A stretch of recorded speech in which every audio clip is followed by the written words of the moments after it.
성탄절을 하루 앞둔 오늘부터 전국이 꽁꽁 얼어붙을 것으로 보입니다. 낮부터 북쪽에서 차가운 공기가 내려오면서 올겨울 최강 한파가 몰아치겠습니다. 내일은 서울의 아침 기온이 영하 14도, 강원도 철원은 영하 18도까지 떨어지겠습니다. 대설 예비특보가 발령된 강원 영동 지역에 최고 20cm의 폭설이 쏟아지는 등 곳에 따라 많은 눈도 예상됩니다. 네, 주말과 휴일에 이어서 다음 주 초반까지는 강력한 한파가 계속될 걸로 예보가 돼 있습니다. 이재승 기자입니다. 오늘 아침 북한 함경북도와 양강도의 기온이 영하 20도 밑으로 곤두박질쳤습니다. 북쪽에서 내려오는 찬 공기에 길목에 있기 때문입니다. 우리나라도 낮부터 영향을 받겠습니다. 오늘 서울 한낮 기온은 영상 2도, 대관령은 영상 1도에 머물겠습니다. 기온은 계속 떨어져 성탄절인 내일 아침에는 서울이 영하 14도, 철원은 영하 18도까지 수은주가 내려가겠습니다. 전국 대부분 지역에 한파특보가 발효될 것으로 보입니다. 중부 일부와 서해안엔 많은 눈도 예상됩니다. 대설 예비특보가 내려진 강원 영동에는 최고 20cm의 폭설이 쏟아지겠고 경기 북동부와 강원 영서, 전라 서해안에도 1에서 5cm의 눈이 쌓이겠습니다. 서울 등 수도권에도 눈이 날리는 곳이 있겠습니다. 기상청은 칼바람 속에 오늘 밤부터 성탄절인 내일 새벽까지 눈이 집중될 것으로 전망했습니다. 이 때문에 도로가 통제될 수 있어 가급적 이동을 자제하고 차량 이용 시 월동 장구 준비를 당부했습니다. 성탄절에 눈이 내리는 경우는 과거보다 줄어들고 있습니다. 과거 30년간 전국 13개 도시에서 성탄절에 눈이 온 경우는 평균 7.4회입니다. 서울만 놓고 보면 모두 10번인데 최근 10년으로 범위를 좁히면 2번 눈이 내렸습니다. 매서운 한파는 다음 주 초까지 이어진 뒤 수요일쯤 풀리겠습니다. JTBC 이재승입니다. 특별 사면 대상자 명단에 당초 포함되지 않은 것으로 알려졌던 전직 대통령 박근혜 씨의 사면 가능성이 다시 유력하게 거론되고 있습니다. 어제 오후부터 정치권 안팎에서 박 씨와 이재용 삼성전자 부회장의 특별 사면 가능성이 급부상했는데 최근 청와대와 더불어민주당 지도부가 사면 문제를 논의했다는 소식도 전해졌습니다. 박근혜 씨는 2017년 3월 31일 국정농단 사건으로 구속 수감된 이후 4년 9개월 가까이 수감 중인데 문재인 대통령의 5번째 특별 사면 대상에 최종적으로 포함될지 주목됩니다. 2013년 내란 선동 등의 혐의로 구속된 이석기 전 통합진보당 의원은 오늘 가석방으로 풀려납니다. 이희정 기자가 보도합니다. 정부는 이번 주 초 잠정 결정한 특별 사면 대상을 조만간 발표할 예정입니다. 최대 관심은 전직 대통령 박근혜 씨와 이재용 삼성전자 부회장 등이 명단에 포함되는 겁니다. 앞서 박범계 법무부 장관은 이번 사면이 상당한 규모로 이뤄질 거라면서도 대통령의 권한이라고 강조했습니다. 여권 안팎에선 사면 대상 명단에 정치인 등 거물급 인사는 포함되지 않았다는 쪽에 무게를 실어왔습니다. 그런데 최근 청와대의 기류가 정치권 인사의 사면을 검토하는 쪽으로 바뀌면서 박근혜 씨의 특별 사면 가능성이 급부상했습니다. 문재인 대통령은 최근 박 씨의 사면 여부를 놓고 각계 인사들로부터 의견을 전달받은 것으로 전해졌습니다. 박 씨는 최근 건강 악화로 병원에서 입원 치료를 받고 있습니다. 이 때문에 특별 사면이나 형 집행정지 가능성이 계속 제기되었습니다. 여권 관계자는 여론의 공감대가 무엇보다 중요하다고 강조했습니다. 한편 내란 선동죄로 중형이 확정돼 복역해온 이석기 전 통합진보당 의원이 오늘 오전 10시 풀려납니다. 만기 출소를 1년 5개월가량 앞두고 8년 3개월 만에 성탄절을 맞아 가석방되는 겁니다. 이 전 의원의 가석방 결정에 대해 더불어민주당은 공식 입장을 내지 않았고 국민의힘은 국민들은 또 위협과 불공정을 맞닥뜨리게 됐다고 반발했습니다. JTBC 이희정입니다. 내년 3월 9일 20대 대통령 선거일을 70여일 앞두고 국민의힘이 내부 갈등으로 혼란을 겪고 있는 사이 더불어민주당은 내부 결속을 다지고 있습니다. 이재명 후보의 당내 경쟁 상대였던 이낙연 전 대표가 전면에 나서서 이 후보를 돕기로 했습니다. 두 사람은 선거대책위원회 안에 새롭게 위원회를 만들어 공동위원장을 맡게 됩니다. 사실상 이재명, 이낙연 투톱 체제로 이번 대선을 치르겠다는 구상입니다. 황예린 기자입니다. 두 사람이 다시 만난 건 민주당 선대위 출범식 이후 51일 만입니다. 이 후보는 약속 장소에 먼저 나와 이 전 대표를 맞이했습니다. 잘 보고 있어요. 네, 우리 대표님께서 잘 좀 보살펴 주시면 너무 이제 산이 많아서 대표님이 많이 좀 업어주십시오. 두 사람은 1시간 20분가량 대화를 나눈 뒤 함께 결과를 발표했습니다. 선대위 내에 국가비전과 통합위원회를 만들어 공동으로 위원장을 맡기로 했습니다. 이 후보와 이 전 대표가 전면에 나서는 투톱 체제를 공식화한 겁니다. 이제는 본격적으로 필요한 조직에 직접 참여하시고 제가 부족한 점이 많은데 우리 대표님께서 많이 채워주실 걸로 생각이 됩니다. 민주당의 승리를 위해서 이재명 후보와 제가 함께 노력하기로 했습니다. 이 후보와 제가 공동위원장을 누로서 운영하기로 합의를 했습니다. 두 사람은 중도층으로 외연 확장을 위해선 경선 이후 갈라진 지지층부터 한데 모아야 한다는 데 공감하고 통합 작업을 서두르기로 했습니다. 민주당은 닫았던 당원 게시판을 다시 열기로 했고 탈당 인사의 복당을 허용하는 대사면을 다음 달 단행하기로 했습니다.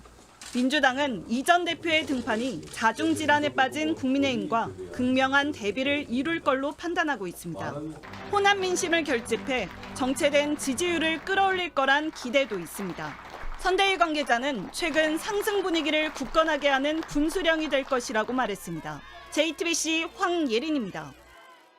국민의힘은 김종인 총괄 선대위원장이 본격적으로 당내 갈등 수습에 나섰습니다. 하지만 이준석 대표는 장제원 의원의 이름까지 직접 거론하면서 윤석열 후보 측 핵심 관계자, 이른바 윤핵관을 계속해서 비판하고 있습니다. 윤석열 후보는 여전히 한 발 물러선 채 상황을 지켜보고 있습니다. 강희영 기자입니다.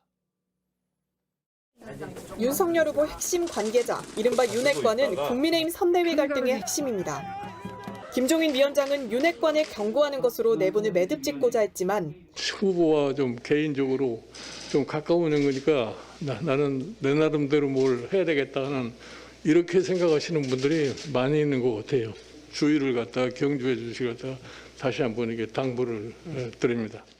이준석 대표는 아예 실명까지 거론하며 비판 수위를 더 높였습니다. 현재 선대위의 아무 직책이 없는 장제원 의원 같은 경우에는 와서 별의별 소리를 다 합니다. 굉장히 정보력이 좋으시거나 아니면 핵심 관계자임을 선언하신 거다 이렇게 봅니다. 나아가 김 위원장이 밝힌 것과 달리 선대위 전면 개편을 요구했고 앞서 2030 지지층의 이탈을 암시하는 듯한 발언도 했습니다. 이렇게 발언 수위가 올라가자 김 위원장도 제동을 걸었습니다. 선거가 어느 개별적인 사람에 따라서 무슨 한 세대가 거기에 따라가고 안 따라가고 그렇지 않다고 봐요. 실명이 거론된 장제원 의원은 불쾌감을 드러냈습니다. 아니, 그러니까 윤핵관의 실체가 뭐죠? 윤핵관의 실체가 뭐예요? 뭐 익명에 뒤에서 비판한다? 제가 익명에 뒤에서 비판한 적이 없어요. 당내에서도 비판 목소리가 커졌습니다. 김영환 선대위 인재영입 위원장은 그의 인터뷰가 선거 캠페인을 덮는다며 입을 다물라고 경고했고 국민의힘 한 의원은 대표는 사퇴하고 당은 달래는 모습이 반복돼선 안 된다며 피로감을 호소했습니다. 이런 가운데 윤 후보는 김 위원장에게 사퇴 해결을 맡기고 한 발 빼는 모양새입니다. 장제원 의원은 지금 이 선대위에서 사실상 국민 그 캠프부터 상황실장을 그만두고 아예 출근도 하지 않고 그런 입장인데 무슨 윤핵관이 되겠습니까? 당내에선 갈등 당사자인 윤 후보가 직접 수습에 나서야 한다는 지적이 나오고 있습니다. JTBC 강현입니다. 국민의힘 내부 갈등이 증폭되고 있는 상황에서 호남 지역을 방문한 윤석열 후보는 이틀 연속 거센 논란을 일으키는 발언으로 구설수에 올랐습니다. 어제는 80년대 민주화 운동을 깎아내리는 듯한 말로 비판을 받았습니다. 부득이 국민의힘을 선택했다는 발언도 당 안팎에 파문을 일으켰습니다. 배양진 기자가 보도합니다. 윤석열 후보는 광주와 전남을 찾아 민주당 심판론을 꺼내들었습니다. 국민의 삶과 직결되고 이 나라의 국격과 직결되는 이런 모든 현안에 대해서 뭐 조금이라도 잘해서 좀 박수를 보내주고 싶은 게 과연 있었는지 한번 생각해 보십시오. 없습니다. 그런데 정권 교체론을 강조하며 한 발언이 80년대 민주화 운동을 폄하했다는 논란을 휩싸였습니다. 그 민주화 운동이 그야말로 어떤 자유민주주의 정신에 따라서 하는 민주화 운동이 아니고 어디 외국에서 수입해온 이념에 사로잡혀서 민주화 운동을 한 분들과 같은 길을 걸은 것이죠. 윤 후보는 발언 직후 민주화 운동의 이념 자체가 해외에서 수입됐다는 취지는 아니라고 해명했습니다.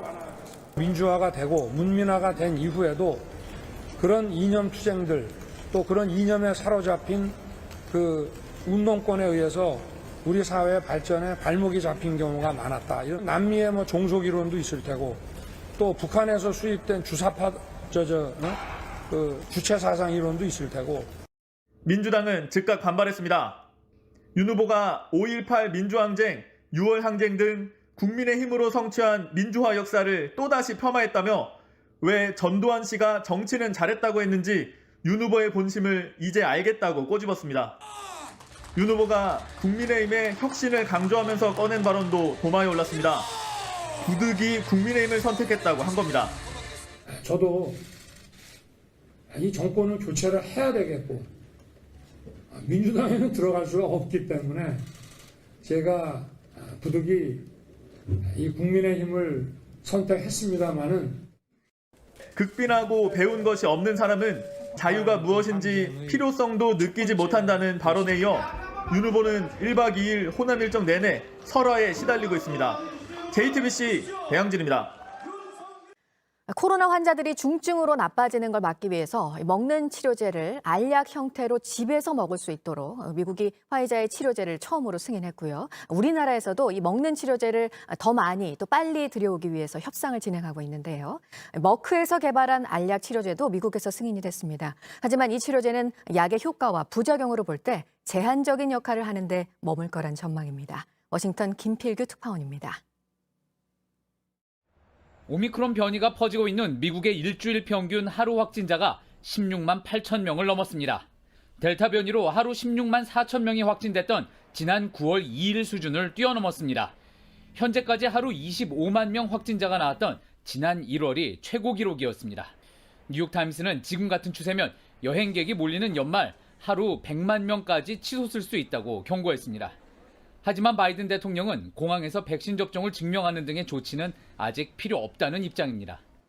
It's been considered, but the recommendation I've gotten is not necessary, even with Omicron. That's the recommendation I got so far from the team. 이날 미 식품의약국 FDA는 머크사의 먹는 코로나19 치료 알약 몰누피라비르의 긴급 사용을 승인했습니다. 의료계는 전날 화이자의 팍스로비드에 이은 먹는 치료제의 추가 승인을 반겼습니다. It's going to transform the way that we can treat COVID-19 and help to avert those dreaded hospitalizations, ICU stays, and death. 하지만 머크의 치료제는 고위험군의 입원이나 사망을 막는 효과가 30%에 그치는 걸로 나타났습니다. 또 성장에 영향을 미칠 수 있어 18세 이하에겐 사용이 금지됐고 선천적 결손증을 포함한 안전 문제에 대한 경고음을 붙이도록 했습니다. 90%의 효과를 보인 화이자 치료제의 경우 이 같은 부작용이 발견되지 않아 머크 치료제의 역할이 제한적일 거란 전망이 나옵니다. 워싱턴에서 JTBC 김필규입니다.